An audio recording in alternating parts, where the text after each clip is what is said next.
ধর্মতলায় গুন্ডামি করে গ্রেপ্তার হয়েছে 16 জন কুখ্যাত গুন্ডা, আর তাদের পাশে থাকবে ককরোচ জনতা পার্টি। আজ প্রেস কনফারেন্সে স্পষ্ট বার্তা আরশোলাদের তরফে, তাদের আরো হুঁশিয়ারি, এভাবে চললে ফের আন্দোলন হবে। ছাত্রছাত্রীদের ওপরে পুলিশি পদক্ষেপ, বিহার ও পশ্চিমবঙ্গে গণগ্রেফতার এবং সরকারের পক্ষ থেকে সমঝোতার শর্ত লঙ্ঘনের অভিযোগ আনা হচ্ছে। সরাসরি তাই কেন্দ্রকে আলটিমেটাম দিল আরশোলারা। একই সঙ্গে দেশ জুড়ে আইনি লড়াইয়ের নেটওয়ার্কও তৈরি করছে সিজেপি, পাশে কপিল সিব্বল।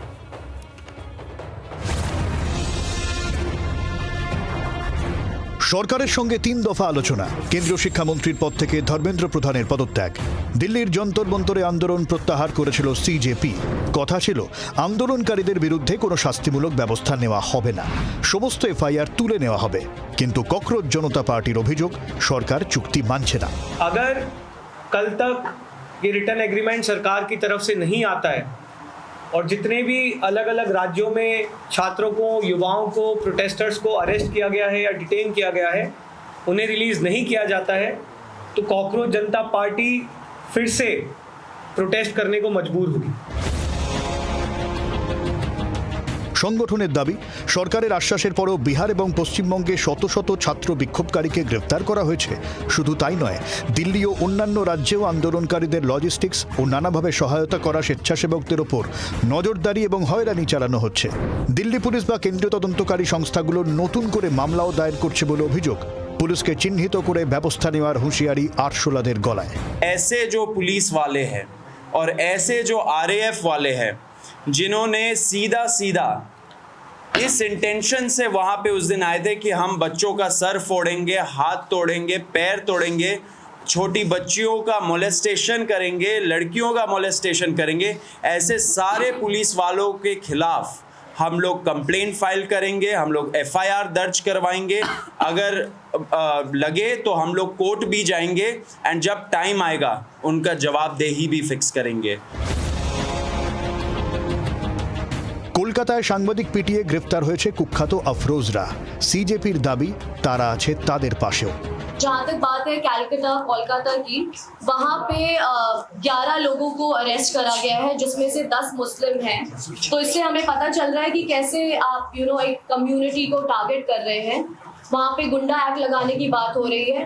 वहाँ पे भी हम लॉयर्स से टच में हैं, क्योंकि कोई भी प्रोटेस्टर जिसने प्रोटेस्ट में पार्ट लिया है, उनका ये बिल्कुल भी इंटेंशन नहीं है कि वहाँ पे कुछ भी लोगों को नुकसान पहुँचे। এই পরিস্থিতিতে সিজেপি পরিষ্কার জানিয়ে দিয়েছে, অবিলম্বে আটক শিক্ষার্থীদের নিঃশর্ত মুক্তি দিতে হবে এবং সমস্ত এফআইআর প্রত্যাহার করতে হবে। একই সঙ্গে আইনি মামলার বিষয়ে সরকারের সঙ্গে হওয়া লিখিত চুক্তি ও নির্দিষ্ট সময়সীমা মঙ্গলবারের মধ্যে প্রকাশ্যে আনার দাবি তুলেছে তারা।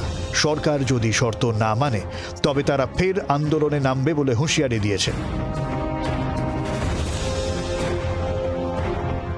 এদিন সাংবাদিক সম্মেলনে সিজেপির পাশে ছিলেন কপিল সিব্বলও। ককরোচ জনতা পার্টি সাক্ষী নামে একটা অনলাইন পোর্টাল চালু করেছে। পুলিশের লাঠিচার্জ সংক্রান্ত ভিডিও ওই পোর্টালে দেওয়া যাবে। একই সঙ্গে দেশ জুড়ে আইনজীবীদের একটা নেটওয়ার্ক তৈরির কাজ চলছে বলে জানিয়ে দিয়েছে জেনজি সিজেপি। অর্থাৎ জেনজির সঙ্গে এবার জুড়ে যাচ্ছে বড়রাও।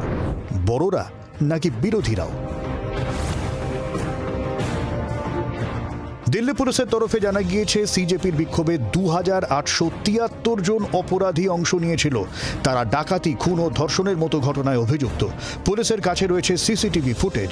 20 থেকে 22 তারিখের মধ্যে পুলিশ কর্মীদের ওপর হামলার 100টা ভিডিও ফুটেজও রয়েছে দিল্লি পুলিশের কাছে। ফলে আবারও সংঘাতের আবহ তৈরি হচ্ছে জোরদার। ব্যুরো রিপোর্ট, জি24 ঘন্টা। আর সিজেপির মতোই সুর বিরোধীরও। দেখুন, প্রশ্নভাস রুখতে করা বিল কেন্দ্র আনছে, লোকসভা বিল পেশ হয়েছে কিন্তু পাশ করানো যায়নি। নিট ইস্যুতে বিরোধী হট্টগোলের জেরে দিনের মতো মুলতবি অধিবেশন। বিরোধীরাও একই অভিযোগ তুলছে যে কেন এফআইআর প্রত্যাহার করা হচ্ছে না। মোদি ক্ষমা চান, অমিত শাহ ক্ষমা চান, তারপরে আলোচনা। যদিও দিনের শেষে কাল বিল নিয়ে আলোচনার একটা মোটামুটি একটা কথাবার্তা সামনে এসেছে। प्रश्न है कि विधेयक को पुनर्स्थापित करने की अनुमति प्रदान की जाए। जो सदस्य इसके पक्ष में हाँ गए, जो सदस्य विरोध में ना गए, मेरे विचार में निर्णय जाती है। রাস্তার বিক্ষোভ থেমেছে, তবে তার রেশ রয়ে গেল সংসদে। নিটের প্রশ্নফাঁস ইস্যুতে সংসদের দুপক্ষেই তুমুল বিক্ষোভ দেখালেন বিরোধীরা। তারই মধ্যে প্রশ্নফাঁস বিরোধী বিল পেশ করল কেন্দ্র। প্রশ্নফাঁস রুখতে কড়া বিল। প্রশ্নফাঁস বিতর্ক এবং তা নিয়ে জেনজির আন্দোলনে পুলিশি জুলুমের অভিযোগ। সোমবার অধিবেশনের শুরুতেই কেন্দ্রকে সাঁড়াশি আক্রমণ করেন বিরোধীরা। দফায় দফায় বিক্ষোভ দেখানো হয়। তারই মধ্যে লোকসভায় প্রশ্নফাঁস বিরোধী বিল পেশ করেন কেন্দ্রীয় মন্ত্রী জিতেন্দ্র সিং, যার পোশাকি নাম the public examinations amendment bill 2026।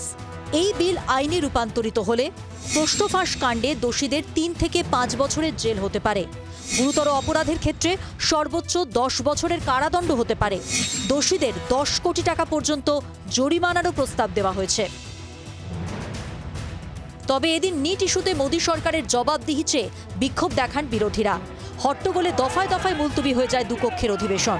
সংসদ চত্বরের বাইরেও বিক্ষোভ দেখায় ইন্ডিয়া শিবির, যার জেরে অধিবেশনের প্রথমার্ধে বিলের ওপর আলোচনাই করা যায়নি।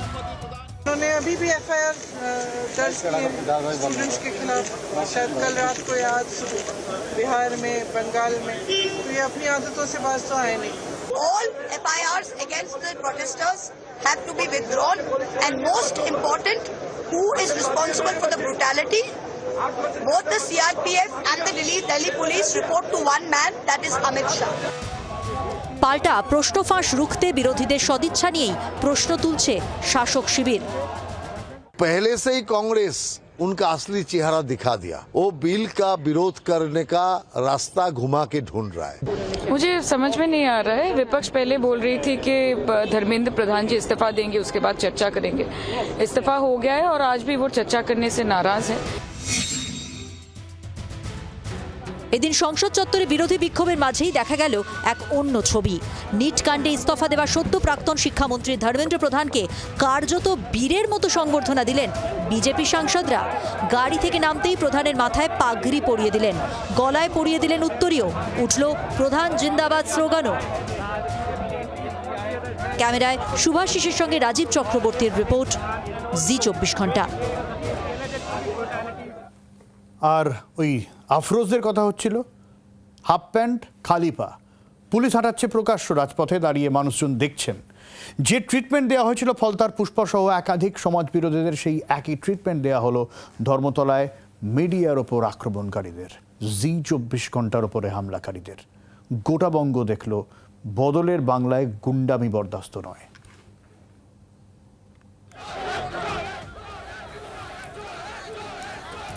জি24 ঘন্টার একজন সাংবাদিককে এইভাবেই সেদিন ঘিরে ধরেছিল ছাত্র আন্দোলনে অনুপ্রবেশকারী উন্মাত্তরা। নেতৃত্বে ছিল আফরোজদের মতো তৃণমূল ঘনিষ্ঠ লোকেরা, যাদের সঙ্গে ছাত্র জীবনের দূর দূরান্তের কোনো সম্পর্কই নেই। সেদিন মিডিয়াকে হেনস্থা, মারধর, ক্যামেরা ভেঙে তার রিলস বানিয়েছিল আফরোজ।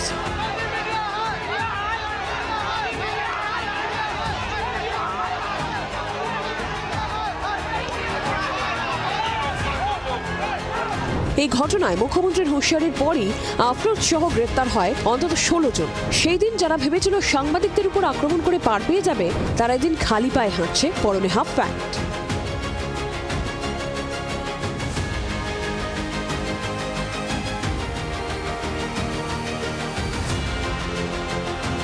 সোমবার ধর্মতলা চত্বরে 5 ধৃতকে নিয়ে আসা হয়েছিল ঘটনা পুনর্নির্মাণের জন্য। সাংবাদিকের হেনস্থা করার সময় যাদের চোখে মুখে ছিল উল্লাস, এদিন তাদেরই বলতে বাধ্য। মিডিয়ার প্রশ্নের সামনে কেঁচো।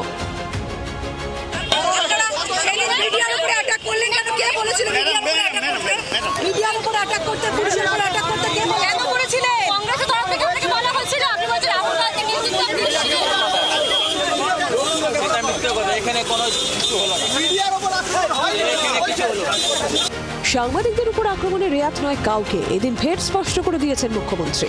আপনি আমাকে একটা উদাহরণ দিন যাতে রাজ্যের মুখ্যমন্ত্রী আক্রান্ত সাংবাদিকদের পাশে দাঁড়িয়েছেন, দেখতে গেছেন, অধিগ্রাম নেই। সরকারি হসপিটালে চিকিৎসা দেওয়া হয়েছে। এফআইআর আপনারা অনেকবারই করেছেন, জিডি করে রেখে দেওয়া হয়েছে। স্পেসিফিক এফআইআর করে 16 জনকে গ্রেপ্তার করা হয়েছে। সোমবার ধর্মতলাতেই গর্জে ওঠেন সাংবাদিকেরা। হেনস্থার প্রতিবাদে পথে নেমেছিলেন সংবাদ মাধ্যমের প্রতিনিধিরা। স্মারকলিপি দেওয়া হয়েছে রাজ্যপাল এবং মুখ্যমন্ত্রীর কাছে। বার্তা স্পষ্ট, সংবাদ মাধ্যমকে টার্গেট কোনোভাবেই আর সহ্য করা হবে না। ব্যুরো রিপোর্ট, জি 24 ঘন্টা।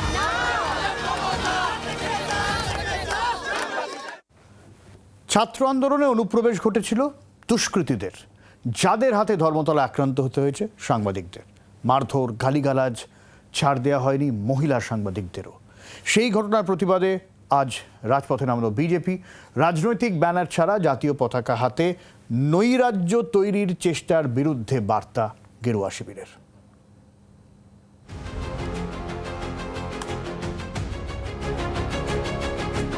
গত শুক্রবার এসএফআই ককরোচদের মিছিলে ঢুকে পড়া ওরা কারা মারল সাংবাদিকদের? ছাত্রছাত্রী যে তারা নয় তা স্পষ্ট।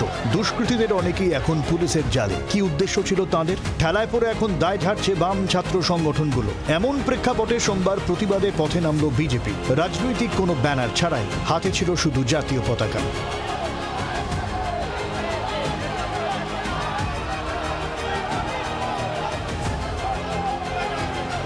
কলকাতার দুই প্রান্ত থেকে মিছিল হয় এদিন। উত্তর কলকাতার শিয়ালদা ও দক্ষিণ কলকাতায় গোলপার্ক থেকে মিছিল হয়। মিছিলে যোগ দেন মন্ত্রী তাপস রায়, অগ্নিমিত্রা পাল, ছিলেন সজল ঘোষ। गुंडा दमन आइन लाया गया है और जो हमारे सरकारी संपत्ति तोड़ेंगे, हमारे मीडिया, हमारे संवाद माध्यम के भाई बहनों को मारेंगे, उन लोगों का उचित शिक्षा आइन स्थापित किया जाए, छोड़ा नहीं जाएगा। क्योंकि अगर स्टूडेंट्स का विषय है कि इसमें कश्मीर का 370 वापस करो, ये स्लोगन क्यों आ रहे हैं? বিজেপির দাবি, ককরোচদের বিক্ষোভ জমায়েতে কাশ্মীর মাঙ্গে আজাদির মতো দেশ বিরোধী স্লোগানও উঠেছে। মানুষ ওদের পছন্দ করে না এবং মানুষ আগামী দিনেও যেদিন রিয়ালাইজ করবে, বুঝতে পারবে যে এরা ফান্ডেড বাই, এই যে এদের ফান্ডিং করে আমাদের ভারত বিরোধী শক্তি বিদেশ থেকে, এবং বিদেশের চক্রান্ত রয়েছে এবং জঙ্গিদের চক্রান্ত রয়েছে, যার জন্যই আজাদির স্লোগান, যার জন্যেই ওই সমস্ত জঙ্গির নেতাদের মুক্তি দেওয়ার স্লোগান, তার সঙ্গে নিটের বা প্রশ্নপত্র ফাঁসের কোন সম্পর্ক রয়েছে? সাংবাদিকদের মারধরের ঘটনার নিন্দা করেও মুখ্যমন্ত্রীকে নিশানা কালীঘাট তৃণমূলের। সাংবাদিক, চিত্র সাংবাদিকের উপর যে হামলা হয়েছে নিশ্চিতভাবে নিন্দনীয়, কিন্তু মাননীয় মুখ্যমন্ত্রী যদি এই শুক্রবার শব্দটিকে ব্যবহার করে একটি সম্প্রদায়কে চিহ্নিত করে একটা প্রচার শুরু করেন, তাহলে সেটা একেবারেই ঠিক নয়। সাংবাদিক পেটানোর ঘটনা ইতিমধ্যেই কড়া পদক্ষেপ নিয়েছে রাজ্য সরকার। চিহ্নিত করা হয়েছে দুষ্কৃতীদের। তবে এসবের মাঝে সবচেয়ে বড় প্রশ্ন, ছাত্র আন্দোলনে কিভাবে ঢুকলো দুষ্কৃতীরা? যে বাম ছাত্র সংগঠন এবং সিজেপির ডাকে প্রতিবাদ মিছিল, তাদের কেন কোনো দায় থাকবে না? ব্যুরো রিপোর্ট, জি 24 ঘন্টা। বাংলার আওয়াজ, বাঙালির আবেগ, জি 24 ঘন্টা।